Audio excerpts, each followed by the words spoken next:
Sandalwood ನಟ challenging star Darshan ಅವರನ್ನ arrest ಮಾಡಲಾಗಿದೆ. ಕೊಲೆ ಕೇಸ್ನಲ್ಲಿ ನಟ ದರ್ಶನ್ ಅವರನ್ನ ಅರೆಸ್ಟ್ ಮಾಡಲಾಗಿದೆ. ಇನ್ನು ರೇಣುಕಾ ಸ್ವಾಮಿ ಎಂಬುವರ ಕೊಲೆ ಪ್ರಕರಣಕ್ಕೆ ಸಂಬಂಧಿಸಿದಂತೆ ದರ್ಶನ್ ಸೇರಿದಂತೆ 10 ಮಂದಿಯನ್ನ ಅರೆಸ್ಟ್ ಮಾಡಲಾಗಿದೆ. ಮೈಸೂರಿನ ರಾಡಿಸನ್ ಹೋಟೆಲ್ನಲ್ಲಿ ದರ್ಶನ್ ಅವರು ಇದ್ರು. ಸೊ ಆ ಸಂದರ್ಭದಲ್ಲಿ ಇಂದು ಬೆಳಗ್ಗೆ ದರ್ಶನ್ ಅವರನ್ನ ಪೊಲೀಸರು ವಶಕ್ಕೆ ಪಡೆದಿದ್ದಾರೆ. ಕಾಮಾಕ್ಷಿಪಾಳ್ಯ ಪೊಲೀಸರು ವಶಕ್ಕೆ ಪಡೆದಿದ್ದಾರೆ. ದರ್ಶನ್ ಅವರು ಮೂವಿ ಚಿತ್ರೀಕರಣಕ್ಕಾಗಿ ಮೈಸೂರಿಗೆ ತೆರಳಿದ್ರು. ಈ ಸಂದರ್ಭದಲ್ಲಿ ಕಾಮಾಕ್ಷಿಪಾಳ್ಯ ಪೊಲೀಸರು ದರ್ಶನ್ ಅವರನ್ನ ವಶಕ್ಕೆ ಪಡೆದಿದ್ದಾರೆ. ಹಾಗಾದ್ರೆ ದರ್ಶನ್ ಅವರನ್ನ ಯಾಕೆ ಪೊಲೀಸರು ವಶಕ್ಕೆ ಪಡೆದಿದ್ದಾರೆ? ಜೊತೆಗೆ ಈ ರೇಣುಕಾ ಸ್ವಾಮಿ ಇದಾರಲ್ಲ, ಸೊ ಇವರು ಯಾರು, ಯಾವ ಕೇಸ್ಗೆ ಸಂಬಂಧಪಟ್ಟಂತೆ ದರ್ಶನ್ ಅವರನ್ನ ಅರೆಸ್ಟ್ ಮಾಡಲಾಗಿದೆ ಅನ್ನುವಂತಹ ಪಿನ್ ಟು ಪಿನ್ ಮಾಹಿತಿಯನ್ನ ನಾನು ನಿಮ್ಗೆ ಕೊಡ್ತಾ ಹೋಗ್ತೀನಿ. ಏನು ರೇಣುಕಾ ಸ್ವಾಮಿ ಎಂಬುವವರ ಕೊಲೆ ಆಗಿತ್ತು. ಆ ಒಂದು ಕೊಲೆ ಜೂನ್ 9 ಅಂದ್ರೆ ಭಾನುವಾರ ಬೆಳಗ್ಗೆ ಸುದ್ದಿಯಾಗಿತ್ತು.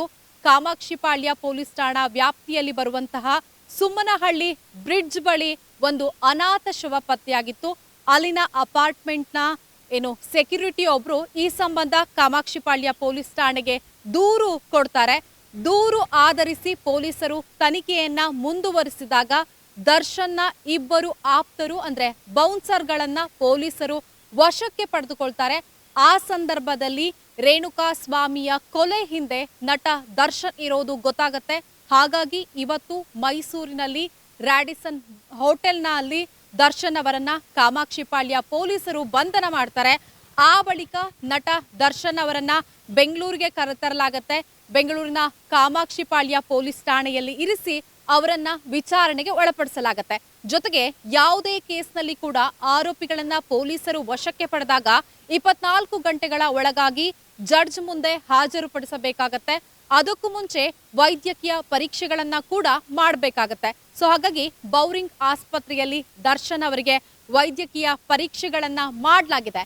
ಜೊತೆಗೆ ನಾನು ಆಲ್ರೆಡಿ ಹೇಳ್ತಾ ಇದ್ದೆ, ಈ ಒಂದು ಕೊಲೆ ಕೇಸ್ನಲ್ಲಿ ಅಂದ್ರೆ ರೇಣುಕಾ ಸ್ವಾಮಿ ಕೊಲೆ ಕೇಸ್ನಲ್ಲಿ ದರ್ಶನ್ ಅವರು ಅರೆಸ್ಟ್ ಆಗಿರೋದು ಅಂತ. ಹಾಗಾದ್ರೆ ಈ ರೇಣುಕಾ ಸ್ವಾಮಿ ಯಾರು ಅನ್ನೋದು ಕೂಡ ಪ್ರಮುಖವಾಗಿರುವಂತಹ ಪ್ರಶ್ನೆ ಆಗತ್ತೆ. ರೇಣುಕಾ ಸ್ವಾಮಿಯವರು ಚಿತ್ರದುರ್ಗ ಮೂಲದವರು. ಅಪೋಲೋ ಮೆಡಿಕಲ್ ಕಾಲೇಜಿನಲ್ಲಿ ಕೆಲಸವನ್ನ ಕೂಡ ಮಾಡ್ತಾ ಇದ್ರು. ಜೊತೆಗೆ ಇವರ ಪತ್ನಿ 3 ತಿಂಗಳ ಗರ್ಭಿಣಿ ಅನ್ನುವಂತಹ ಮಾಹಿತಿ ಕೂಡ ಲಭ್ಯವಾಗಿದೆ. ತಂದೆ ಬೆಸ್ಕಾಂನ ನಿವೃತ್ತ ನೌಕರರಾಗಿದ್ದಾರೆ. ಸೊ ಅವರು ಕೂಡ ದರ್ಶನ್ ಅರೆಸ್ಟ್ ಸುದ್ದಿ ಗೊತ್ತಾಗ್ತಾ ಇದ್ದಂತೆ ಕಾಮಾಕ್ಷಿಪಾಳ್ಯ ಪೊಲೀಸ್ ಠಾಣೆಗೆ ಬಂದಿದ್ರು. ಆ ಸಂದರ್ಭದಲ್ಲಿ ಅವರ ದುಃಖ ಮುಗಿಲು ಮುಟ್ಟಿತ್ತು ಅಂತಾನೆ ಹೇಳ್ಬೋದು. ಯಾಕಂದ್ರೆ ಹೆತ್ತ ಮಗನನ್ನ ಕಳೆದುಕೊಂಡು ಅವರು ದುಃಖವನ್ನ ಹೊರ ಹಾಕ್ತಾ ಇದ್ರು. ಸೊ ಇದೆಲ್ಲ ಬೆಳವಣಿಗೆಗಳ ಮಧ್ಯ ಯಾಕೆ ದರ್ಶನ್ ಅವರನ್ನ ಅರೆಸ್ಟ್ ಮಾಡಲಾಯಿತು ಅನ್ನೋದನ್ನ ಈಗ ಆಲ್ರೆಡಿ ನಾನು ಹೇಳಿದೆ. ರೇಣುಕಾ ಸ್ವಾಮಿ ಅವರ ಕೊಲೆ ಪ್ರಕರಣಕ್ಕೆ ಸಂಬಂಧಿಸಿದಂತೆ ನಟ ದರ್ಶನ್ ಅವರನ್ನ ಅರೆಸ್ಟ್ ಮಾಡಲಾಗಿದೆ ಅಂತ. ಹಾಗಾದ್ರೆ ನಟ ದರ್ಶನ್ ಅವರು ಯಾಕೆ ರೇಣುಕಾ ಸ್ವಾಮಿ ಅವರನ್ನ ಕೊಲೆ ಮಾಡಿದ್ರು ಅನ್ನೋದು ಕೂಡ ಪ್ರಮುಖವಾದಂತಹ ವಿಚಾರ ಆಗತ್ತೆ. ಇಲ್ಲಿ ಹೆಸರು ಕೇಳಿ ಬರೋದೆ ನಟಿ ಪವಿತ್ರಾ ಗೌಡ ಅವರು. ನಿಮ್ಗೆಲ್ರಿಗೂ ಗೊತ್ತೇ ಇದೆ, ನಟಿ ಪವಿತ್ರಾ ಗೌಡ ಅವರ ಹೆಸರು ನಟ ದರ್ಶನ್ ಜೊತೆ ಆಗಾಗ್ಗೆ ತಳುಕು ಹಾಕಿಕೊಳ್ತಾನೆ ಇದೆ. ಜೊತೆಗೆ ದರ್ಶನ್ ಅವರ ಪತ್ನಿ ವಿಜಯಲಕ್ಷ್ಮಿ ಮತ್ತು ನಟಿ ಪವಿತ್ರಾ ಗೌಡ ನಡುವೆ ಸೋಷಿಯಲ್ ಮೀಡಿಯಾದಲ್ಲೂ ಕೂಡ ಸಾಕಷ್ಟು ವಾರ್ಗಳು ಕೂಡ ನಡೀತಾ ಇತ್ತು. ಸೊ ಅದೆಲ್ಲದರ ಮಧ್ಯ ಇನ್ನೊಂದು ವಿಚಾರ ಏನಪ್ಪಾ ಅಂದ್ರೆ, ಕೊಲೆಯಾಗಿರುವಂತಹ ರೇಣುಕಾ ಸ್ವಾಮಿ ಏನಿದ್ದಾರೆ, ಸೊ ಅವರು ದರ್ಶನ್ ಅವರ ಫ್ಯಾನ್ಸ್ ಅಂದ್ರೆ ದೊಡ್ಡ ಅಭಿಮಾನಿ ಅನ್ನುವಂತಹ ಮಾಹಿತಿ ಕೂಡ ಈಗ ಲಭ್ಯವಾಗ್ತಾ ಇದೆ. ಅಂದ್ರೆ ಈ ಒಂದು ದರ್ಶನ್ ಮತ್ತೆ ವಿಜಯಲಕ್ಷ್ಮಿ ಅವರ ಮಧ್ಯದಲ್ಲಿ ಪವಿತ್ರಾ ಗೌಡ ಅವರು ಬಂದಿದ್ದಾರೆ ಅನ್ನುವಂತಹ ವಿಚಾರಕ್ಕೆ ಕೊಲೆ ನಡೆದಿದೆ ಅನ್ನುವಂಥದ್ದು ಸದ್ಯಕ್ಕೆ ಸಿಕ್ಕಿರುವಂತಹ ಮಾಹಿತಿ.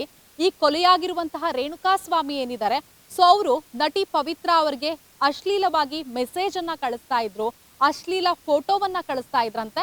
ಸೊ ಈ ಒಂದು ವಿಚಾರವನ್ನ ನಟಿ ಪವಿತ್ರಾ ಗೌಡ ಅವರು ದರ್ಶನ್ ಗಮನಕ್ಕೆ ತಂದಿದ್ದಾರೆ. ಸೊ ಆ ಸಂದರ್ಭದಲ್ಲಿ ದರ್ಶನ್ ಅವರು ಬೌನ್ಸರ್ಗಳ ಮೂಲಕ ಈ ರೇಣುಕಾ ಸ್ವಾಮಿಯನ್ನ ಕರೆಸ್ಕೊಂಡಿದ್ದಾರೆ. ಇನ್ನೊಂದು ವಿಚಾರ ಏನಂತ ಅಂದ್ರೆ, ಪಟ್ಟಣಗೆರೆಯಲ್ಲಿರುವಂತಹ ಒಂದು ಶೆಡ್ಗೆ ಅವರು ಜೂನ್ 7ನೇ ತಾರೀಕು ಕರೆ ಮಾಡಿ ರೇಣುಕಾ ಸ್ವಾಮಿಯನ್ನ ಕರೆಸ್ಕೊಂಡಿದ್ದಾರೆ ಅನ್ನುವಂತಹ ವಿಚಾರ ಈಗ ಗೊತ್ತಾಗಿದೆ. ಆ ಸಂದರ್ಭದಲ್ಲಿ ಶೆಡ್ನಲ್ಲಿ ನಟ ದರ್ಶನ್ ಅವರು ಇದ್ರಾ ಇಲ್ವಾ ಅನ್ನೋದು ಇನ್ನೂ ಕೂಡ ಕ್ವೆಶ್ಚನ್ ಮಾರ್ಕ್. ಯಾಕಂದ್ರೆ ತನಿಖೆ ನಡೀತಾ ಇದೆ. ಆದ್ರೆ ಸದ್ಯ ಏನ್ ಆರೋಪ ಮಾಡ್ತಿದ್ದಾರೆ ಅಂದ್ರೆ, ದರ್ಶನ್ ಕೂಡ ಆ ಒಂದು ಶೆಡ್ನಲ್ಲಿ ಇದ್ರು.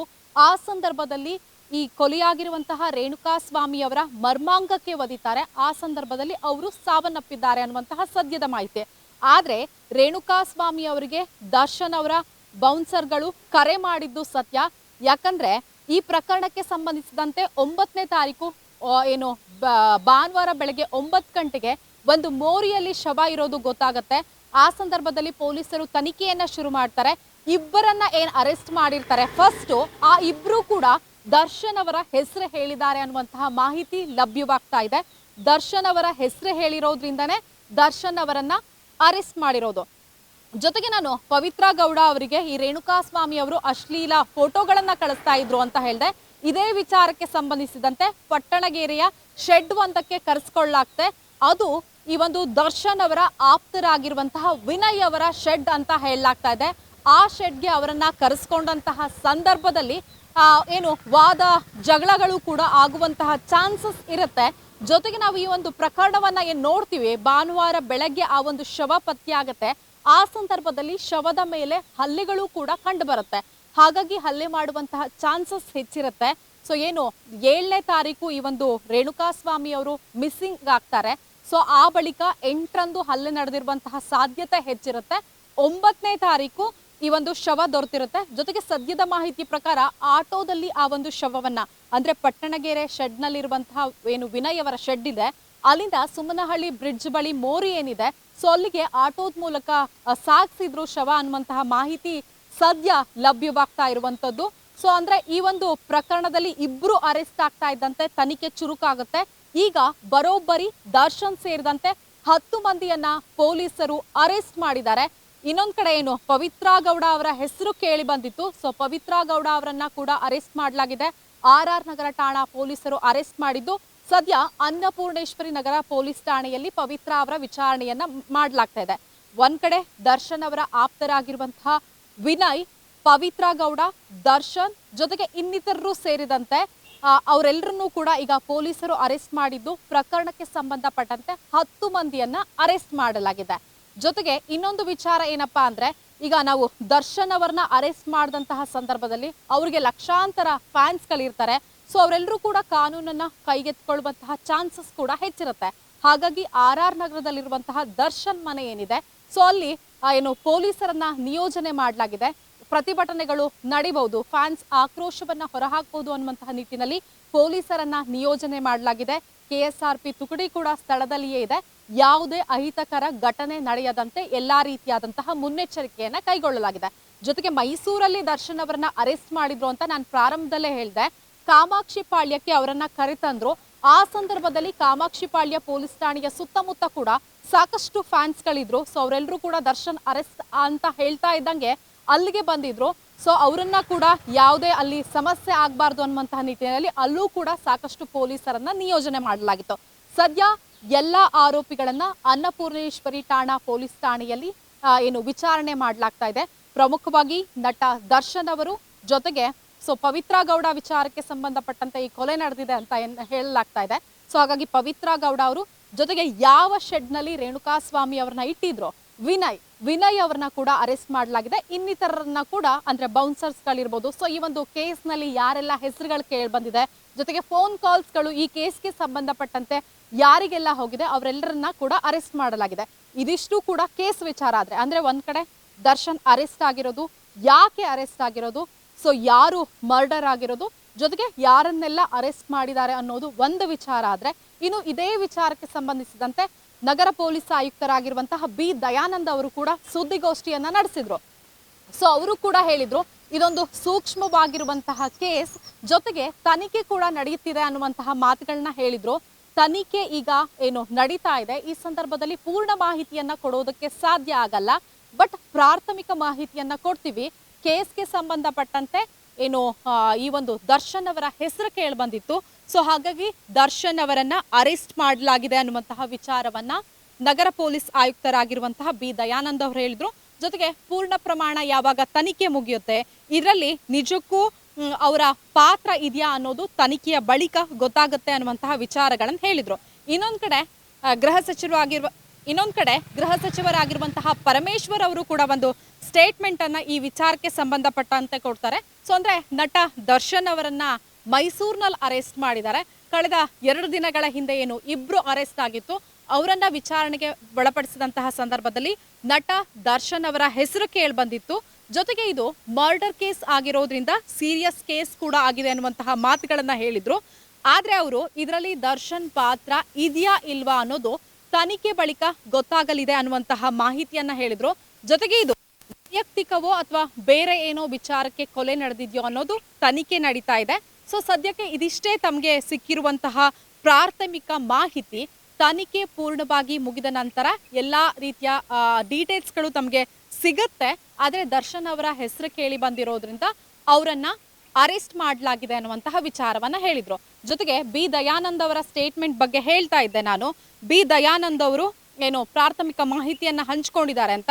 ಜೊತೆಗೆ ಈ ಸಂದರ್ಭದಲ್ಲಿ ಏನಪ್ಪಾ ಅಂದ್ರೆ ಮಾಧ್ಯಮಗಳು ಒಂದು ಪ್ರಶ್ನೆಯನ್ನ ಕೇಳ್ತಾರೆ, ದರ್ಶನ್ ಅವರನ್ನ ಅರೆಸ್ಟ್ ಮಾಡಿದಾರಾ ಅಥವಾ ವಶಕ್ಕೆ ತೆಗೆದುಕೊಂಡಿದ್ದಾರಾ ಅಂತ. ಆದ್ರೆ ದರ್ಶನ್ ಅವರ ಹೆಸರು ಕೇಳಿ ಬಂದಿರುವಂತಹ ಹಿನ್ನೆಲೆಯಲ್ಲಿ ಅವರನ್ನ ವಶಕ್ಕೆ ತೆಗೆದುಕೊಳ್ಳಲಾಗಿದೆ ಅನ್ನುವಂತಹ ಮಾತುಗಳನ್ನ ನಗರ ಪೊಲೀಸ್ ಆಯುಕ್ತರಾಗಿರುವಂತಹ ಬಿ ದಯಾನಂದ್ ಅವರು ಹೇಳಿರುವಂತದ್ದು. ಜೊತೆಗೆ ಈಗ ಏನು ದರ್ಶನ್ ವಿರುದ್ಧ ಯಾವೆಲ್ಲ FIR ಗಳು ದಾಖಲಾಗಿದೆ ಪ್ರಕರಣಕ್ಕೆ ಸಂಬಂಧಪಟ್ಟಂತೆ ಅಂತ ನೋಡೋದಾದ್ರೆ ICC 1860 ಸೆಕ್ಷನ್ 302 ಮತ್ತೆ 201 ಅಡಿಯಲ್ಲಿ ದರ್ಶನ್ ವಿರುದ್ಧ FIR ಕೂಡ ದಾಖಲಾಗಿದೆ. ಅಂದ್ರೆ ಚಾಲೆಂಜಿಂಗ್ ಸ್ಟಾರ್ ದರ್ಶನ್ ವಿರುದ್ಧ ಈ ಒಂದು ಕೇಸ್ನಲ್ಲಿ 3 FIR ಗಳು ದಾಖಲಾಗಿದೆ. ಒಂದು ರೇಣುಕಾ ಸ್ವಾಮಿ ಅವರನ್ನ ಕಿಡ್ನಾಪ್ ಮಾಡಿರೋದು. ಜೊತೆಗೆ ಏನ್ ವಿಚಾರ ಅಂದ್ರೆ ಇವರು ಚಿತ್ರದುರ್ಗ ಮೂಲದವರು. ಆಲ್ರೆಡಿ ನಿಮ್ಗೆ ಹೇಳಿದ್ದೆ, ಶನಿವಾರ ರಾತ್ರಿ ಏನು ಚಳ್ಳಕೆರೆ ಗೇಟ್ಗೆ ಇವರು ಬಂದಿರ್ತಾರೆ. ಆ ಸಂದರ್ಭದಲ್ಲಿ ದರ್ಶನ್ ಆಪ್ತರು ಅವರನ್ನ ಕಿಡ್ನಾಪ್ ಮಾಡಿದ್ದಾರೆ ಅನ್ನುವಂತಹ ಮಾಹಿತಿ ಲಭ್ಯವಾಗ್ತಾ ಇದೆ.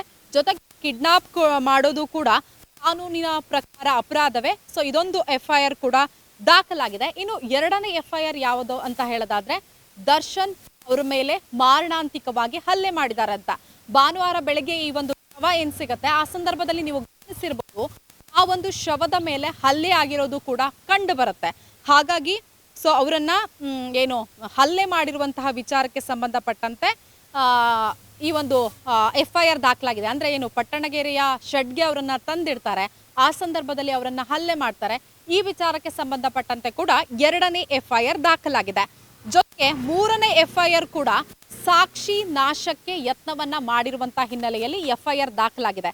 ಅಂದ್ರೆ ಈ ಒಂದು ಕೊಲೆ ಏನಾಗತ್ತೆ ಅದನ್ನ ಬಳಿಕ ಏನು ಆಟೋ ಮೂಲಕ ಅವರು ಮೋರಿಗೆ ಎಸೆದಿದ್ದಾರೆ ಅನ್ನುವಂತಹ ಮಾಹಿತಿ ಲಭ್ಯವಾಗ್ತಾ ಇದೆ. ಅಂದ್ರೆ ಮಾಡಿರುವಂತಹ ಅಪರಾಧವನ್ನ ಮುಚ್ಚಿ ಹಾಕುವಂತಹ ನಿಟ್ಟಿನಲ್ಲಿ ಸಾಕ್ಷಿ ನಾಶಕ್ಕೆ ಮುಂದಾಗಿದ್ದಾರೆ ಅನ್ನುವಂತಹ ನಿಟ್ಟಿನಲ್ಲಿ ಈ ಒಂದು ಮೂರನೇ FIR ಕೂಡ ದಾಖಲಾಗಿದೆ. ಒಟ್ನಲ್ಲಿ ಅಂದ್ರೆ ದರ್ಶನ್ ಅವರ ಹೆಸರು ಅಂದ್ರೆ ಮತ್ತಷ್ಟು ಬಿಗಿಯಾಗಿ ಕೇಳಿ ಬರ್ತಿರೋದ್ರಿಂದ ಇವರು ಈ ಒಂದು ಪ್ರಕರಣದಲ್ಲಿ ನೇರವಾಗಿ ಭಾಗಿಯಾಗಿದ್ದಾರಾ ಅನ್ನೋದು ಕಾನೂನು ಬಳಿಕ ತನಿಖೆ ಮುಗಿದ ಬಳಿಕ ಗೊತ್ತಾಗತ್ತೆ. ಯಾಕಂದ್ರೆ ನಾವೀಗ ಗಮನಿಸಬಹುದು, ಈ ತರ ಇನ್ಸಿಡೆಂಟ್ ಆದಾಗ ಕೆಲವೊಂದ್ಸಲ ಸೊ ಅವರು ವಾರ್ನ್ ಮಾಡಿ ಕಳ್ಸೋಣ ಅನ್ನೋದು ಕೂಡ ಕರೆದಿರ್ತಾರೆ. ಆದ್ರೆ ನಿಜಕ್ಕೂ ವಾರ್ನ್ ಮಾಡೋಕೆ ಕರೆದಿದ್ರ, ಆ ಸಂದರ್ಭದಲ್ಲಿ ಏನಾದ್ರೂ ಹಲ್ಲೆ ಮಾಡಿದ್ರ, ಏನಾದ್ರೂ ಹಲ್ಲೆ ಮಾಡಿದಂತಹ ಸಂದರ್ಭದಲ್ಲಿ ನಿಜಕ್ಕೂ ಮರ್ಮಾಂಗಕ್ಕೆ ಒದ್ರ, ಆ ಸಂದರ್ಭದಲ್ಲಿ ರೇಣುಕಾ ಸ್ವಾಮಿ ಸಾವನ್ನಪ್ಪಿದ್ರ ಅನ್ನೋದು ತನಿಖೆ ಬಳಿಕ ಗೊತ್ತಾಗತ್ತೆ. ಆದ್ರೆ ಪ್ರಕರಣಕ್ಕೆ ಸೇರಿದಂತೆ ಒಟ್ಟು 10 ಮಂದಿಯನ್ನ ಬಂಧನ ಮಾಡಲಾಗಿದೆ. ಒಂದ್ ಕಡೆ ನಟ ದರ್ಶನ್, ಇನ್ನೊಂದ್ ಕಡೆ ಪವಿತ್ರ ಗೌಡ, ಹಾಗೆ ಪಟ್ಟಣಗೆರೆಯ ವಿನಯ್ ಶೆಡ್ ಅಲ್ಲಿ ಏನು ರೇಣುಕಾ ಸ್ವಾಮಿಯನ್ನ ಇಟ್ಟು ಅವರ ಮೇಲೆ ಹಲ್ಲೆ ಮಾಡಲಾಗಿತ್ತು, ಆ ವಿನಯ್ ಸೇರಿದಂತೆ ಇನ್ನಿತರ 7 ಮಂದಿಯನ್ನ ಬಂಧನ ಮಾಡಲಾಗಿದೆ. ಅಂದ್ರೆ ಈ ಒಂದು ಪ್ರಕರಣ 9ನೇ ತಾರೀಕಿಗೆ ಬೆಳಕಿಗೆ ಬರುತ್ತೆ. ಆ ಒಂದು ಶವ ಸಿಕ್ಕಂತಹ ಸಂದರ್ಭದಲ್ಲಿ ಆ ಬಳಿಕ ಪೊಲೀಸರು ತನಿಖೆಯನ್ನ ಚುರುಕುಗೊಳಿಸ್ತಾರೆ.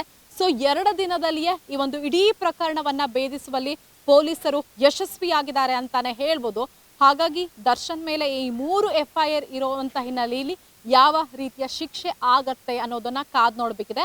ಅಥವಾ ನಿಜಕ್ಕೂ ದರ್ಶನ್ ಅವರ ಪಾತ್ರ ಇದರಲ್ಲಿ ಇದೆಯಾ ಇಲ್ಲ ಅನ್ನೋದು ತನಿಖೆಯ ಬಳಿಕ ಮಾತ್ರ ಗೊತ್ತಾಗತ್ತೆ. ನೀವು ಜೊತೆಗೆ ಫ್ಯಾನ್ಸ್ಗಳು ಒಂದು ವಿಚಾರವನ್ನ ಗಮನಿಸಬೇಕು, ತನಿಖೆ ಮುಗಿದ ಬಳಿಕವೇ ಸತ್ಯಾಸತ್ಯತೆ ಗೊತ್ತಾಗತ್ತೆ. ಅದಕ್ಕೂ ಮುಂಚೆ ಯಾರು ಕೂಡ ಕಾನೂನನ್ನ ಕೈಗೆ ತೆಗೆದುಕೊಳ್ಬಾರ್ದು. ಯಾಕಂದ್ರೆ ಫ್ಯಾನ್ಸ್ ಎಲ್ಲರೂ ಕೂಡ ಅವರನ್ನ ಫಾಲೋ ಮಾಡ್ತಿರ್ತಾರೆ. ಕೆಲವರು ದರ್ಶನ್ ತಪ್ಪು ಮಾಡಿದಾರೋ ಬಿಟ್ಟಿದಾರೋ ಅನ್ನೋದನ್ನು ಯೋಚನೆ ಮಾಡಲ್ಲ. ಸೊ ಕಾನೂನನ್ನ ಕೈಗೆತ್ತಿಕೊಳ್ಳುವಂತಹ ಚಾನ್ಸಸ್ ಹೆಚ್ಚಿರುತ್ತೆ. ಸೊ ಹಾಗಾಗಿ ಯಾರು ಕೂಡ ಕಾನೂನನ್ನ ಕೈಗೆತ್ತಿಕೊಳ್ಬಾರ್ದು.